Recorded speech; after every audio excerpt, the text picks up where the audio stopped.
La première saison de Andor nous présente le célèbre Cassian Andor, un récupérateur qui débarque sur la planète Morlanawan à la recherche de sa sœur disparue depuis des années après leur séparation dans l'enfance. Mais les choses tournent mal après une altercation avec deux agents de sécurité. Cassian les tue et se retrouve soudainement recherché par les autorités. Il s'enfuit alors sur Ferrix où il trouve refuge auprès de sa mère adoptive, Marva. Rêvant d'une vie libre et paisible, loin de l'emprise de l'Empire galactique, Cassian demande de l'aide à son ami Bix pour vendre un appareil impérial volé à un acheteur du marché noir. Malheureusement, cela attise la jalousie de Tim, le petit ami de Bix, qui dénonce Cassian aux autorités. Pendant ce temps, sur Morlanawan, l'ambitieux inspecteur adjoint Cyril Karn refuse de laisser ses meurtres impunis.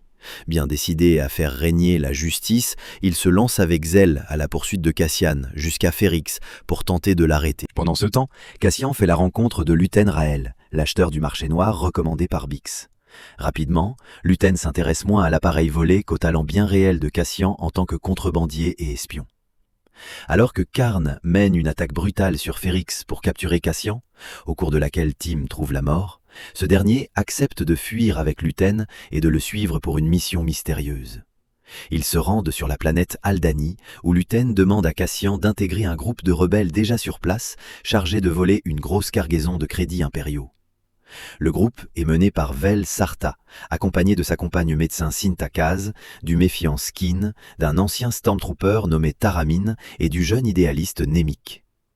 Si Cassian se lie peu à peu avec l'équipe, en particulier avec Nemik, Skin reste suspicieux. Il voit d'un mauvais œil ce mercenaire qui ne participe au casse que pour l'argent, alors que les autres se battent pour une cause bien plus grande, renverser l'Empire et bâtir un avenir meilleur. Sur Coruscant, capitale de l'Empire, Dedra Meero, superviseur du bureau de sécurité impériale, commence à suspecter la formation d'une alliance rebelle, mais ses avertissements sont ignorés par ses supérieurs. De son côté, Blevin, un collègue de Dedra, fait porter le chapeau de l'échec sur Ferrix à Karn, qui se retrouve renvoyé, humilié et contraint de retourner vivre chez sa mère autoritaire. Alors que l'équipe d'Aldhani prépare le casse, Luten arrive à Coruscant sous couverture, jouant les riches marchands d'art avec l'aide de son assistante Marquis. Il y rencontre en secret sa mécène, la sénatrice Mon Mothma. Bien qu'elle soit animée par des idéaux progressistes, son mari Ferta est proche de l'élite pro-Empire, ce qui crée des tensions dans leur couple, d'autant plus que leur fille Leida semble elle aussi soutenir l'Empire. Sur Aldhani, l'opération débute. Les rebelles prennent d'assaut une base impériale et capturent les officiers sur place. Cinta reste en arrière pour surveiller les prisonniers, pendant que les autres poursuivent leur mission.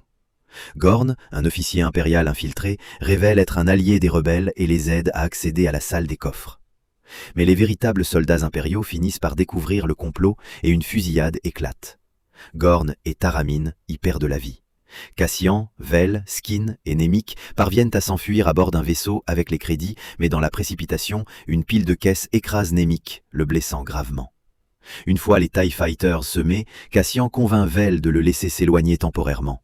Cassian, inquiet pour Nemik, grièvement blessé, insiste pour faire une halte afin qu'il reçoive des soins d'urgence. Tandis que les médecins tentent de le sauver, Skin révèle en secret à Cassian qu'il n'est motivé, tout comme lui, que par l'argent. Il lui propose de s'enfuir avec la totalité du butin à partager entre eux deux. Choqué et trahi, Cassian, qui s'est attaché à l'équipe, tue Skin sans hésiter. Peu après, il apprend que Nemik a succombé à ses blessures. Vel, dévasté, refuse de croire que Skin les ait trahis, mais laisse Cassian repartir avec sa part des crédits. Cassian retourne alors sur Ferrix et supplie sa mère, Marva, de partir avec lui pour commencer une vie paisible grâce à ses nouvelles richesses. Mais elle refuse de quitter sa planète, déterminée à rester malgré l'oppression de l'Empire.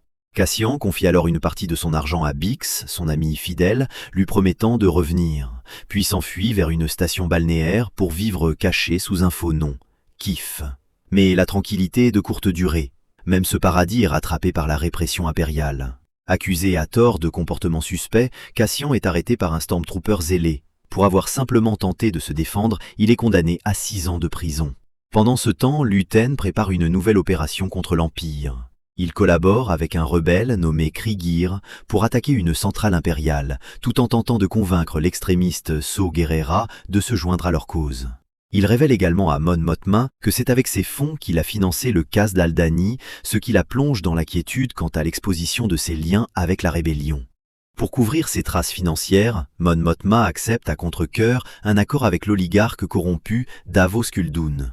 Elle promet la main de sa fille Leida à son fils Stekan. De son côté, Marquis rencontre en secret Vel, qui se révèle être la cousine de Mon Mothma, et lui ordonne d'éliminer Cassian pour éviter tout risque. Vel retourne donc sur Ferrix pour retrouver Cassian et y retrouve aussi Cinta, sa compagne, qui a survécu seule après Aldani. Mais Ferrix subit une répression impériale de plus en plus sévère et Bix est arrêté. Dedra Meero, convaincu que le vol d'Aldani n'était pas un acte isolé, collabore avec Cyril Karn pour découvrir le réseau rebelle. Elle arrive à Ferrix, où elle fait torturer Bix dans le but d'obtenir des informations sur Cassian. Dedra prépare aussi un piège pour Kriegir et ses hommes. Jung, un agent double travaillant pour Dedra, mais en réalité au service des rebelles, avertit Luten de l'embuscade imminente. Pourtant, Luten prend la décision difficile de ne pas intervenir, sacrifiant Kriegir et ses 50 hommes pour protéger l'identité de Jung. Ce dernier, marqué par la froideur de ce sacrifice, Jung veut se libérer de cette double vie dangereuse et moralement déchirante. Mais Luten refuse de le laisser partir, affirmant qu'il condamne sa propre conscience pour un monde meilleur, un monde qu'il ne verra probablement jamais. De son côté, Cassian est envoyé purger sa peine sur Narkina 5, une prison de travail implacable, où les sols électrifiés maintiennent les détenus sous contrôle. Les prisonniers y sont répartis en équipes, forcés de produire sans relâche des pièces destinées à l'étoile de la mort, sans le savoir. Les plus efficaces gagnent quelques rations en plus. Le chef de l'équipe de Cassian est Kino Loy, un homme dur et discipliné, concentré sur le compte à rebours de ses derniers jours avant sa supposée libération. Cassian, lui, commence à préparer un plan d'évasion, mais Kino s'y oppose. Il ne veut prendre aucun risque qui pourrait compromettre sa sortie. Mais tout bascule lorsque l'équipe apprend qu'un prisonnier, censé avoir été libéré à l'étage 2, a en réalité été replacé sur le même niveau, preuve que personne ne sort jamais réellement de Narkina 5. Pour éviter que cette vérité ne se répande, tous les détenus de l'étage sont exécutés. Ce choc pousse enfin Kino à se révolter, et il décide de s'allier à Cassian pour organiser une évasion massive. Ensemble, ils mènent les prisonniers à se soulever, à prendre le contrôle de la prison et à fuir vers la liberté. Mais une fois au bord de la structure, ils découvrent que le bâtiment est cerné par l'eau. Dans un moment déchirant, Kino avoue à Cassian qu'il ne sait pas nager. Alors que Cassian tente de lui venir en aide, il est poussé dans l'eau par les autres prisonniers en fuite, sans pouvoir sauver Kino. Cassian parvient à échapper à l'Empire avec son compagnon de cellule, Melchi. Ce dernier décide de se consacrer à la cause rebelle, tandis que Cassian rentre à Ferrix en apprenant une nouvelle tragique. Sa mère, Marva, est morte. Alors que Ferrix organise ses funérailles, Dedra rassemble ses forces, convaincu que Cassian se montrera pour lui rendre hommage. Tandis que la population entière honore Marva, Cassian prépare un plan pour sauver Bix, toujours prisonnière. Au cours de la cérémonie, le fidèle droïde de Marva, B2, diffuse un message enregistré par la défunte. Dans celui-ci, elle appelle les habitants à se révolter contre l'Empire. Inspirés par son discours, les citoyens se soulèvent en masse. Une émeute éclate, et Dedra est presque tué dans le chaos, mais Cyril la sauve in extremis. Cassian, de son côté, parvient à libérer Bix et à organiser la fuite de ses amis à bord d'un vaisseau, mais décide de rester sur Ferrix. Vel et Cinta, qui avaient pour mission de tuer Cassian, abandonnent leur plan et quittent Ferrix elle aussi. Luten, venu observer la situation, est là lorsqu'il est finalement confronté par Cassian. Le jeune homme, transformé par son parcours, lui déclare qu'il est désormais prêt à rejoindre officiellement la rébellion. La saison se termine sur cette promesse, celle d'un homme qui a trouvé sa cause. Tu veux d'autres résumés rapides comme celui-là? Abonne-toi à Film Éclair, active la cloche et prépare-toi à revivre le cinéma en un éclair.